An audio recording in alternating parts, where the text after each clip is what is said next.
Inspiring the next wave of conservationists is crucial.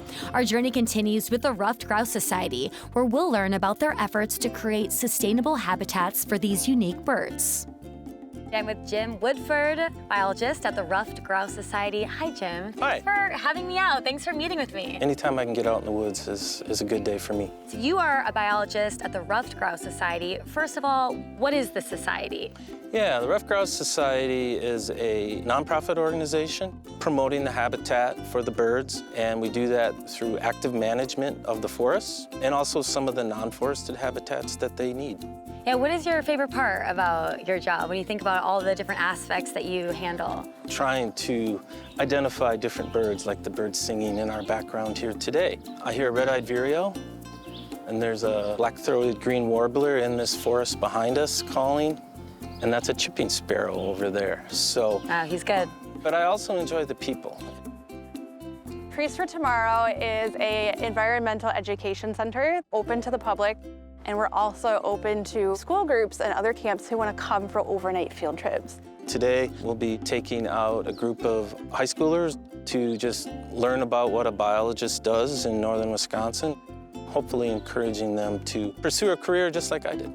So we really specialize in multi-day experiences where teachers, camp counselors bring their kids up and they want to learn about the forests and the waters of Wisconsin. And we lead them on hikes, canoes, and we teach them all about the wonderful natural resources around them.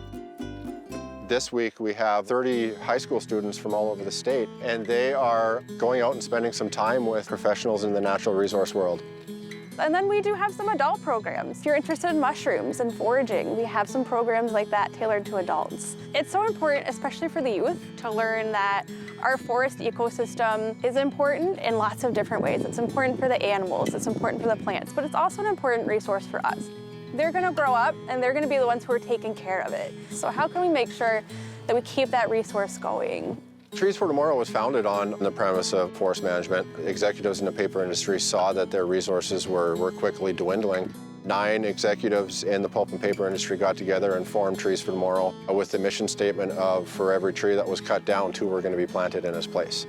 Why is forest management so important? Trees and soil and water, they're all so interconnected. We use them for recreation, we can use them for resource management, but if we do it in the right way, we can also make sure that there's good habitat for animals. By managing a forest, you help extend the age of that forest. You know, a lot of kids come up here and they think, wow, you should never ever cut a tree. I think it's a really big misconception, and it's understandable because when you drive down the road and you see this really nice forest, it makes you feel a certain way, and then if you look across the road and it's a logging site, you feel a certain different way. I think the positive message that we want kids to walk away is that it's okay to use our natural resources. We encourage it.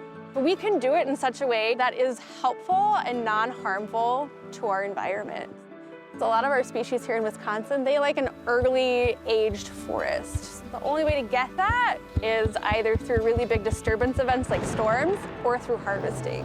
And if we need those resources anyway to build houses, paper, why not do it in such a way that creates those early forests and brings in things like ruffed grouse?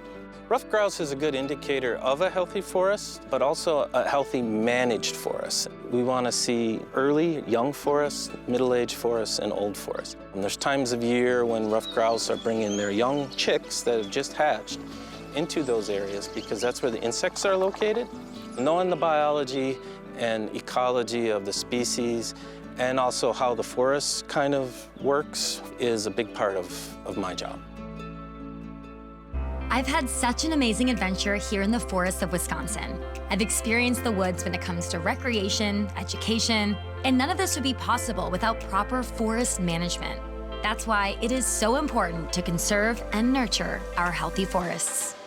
We've journeyed through the history, uses, and future of our forests. Effective forest management not only preserves our natural heritage, but also sustains a way of life.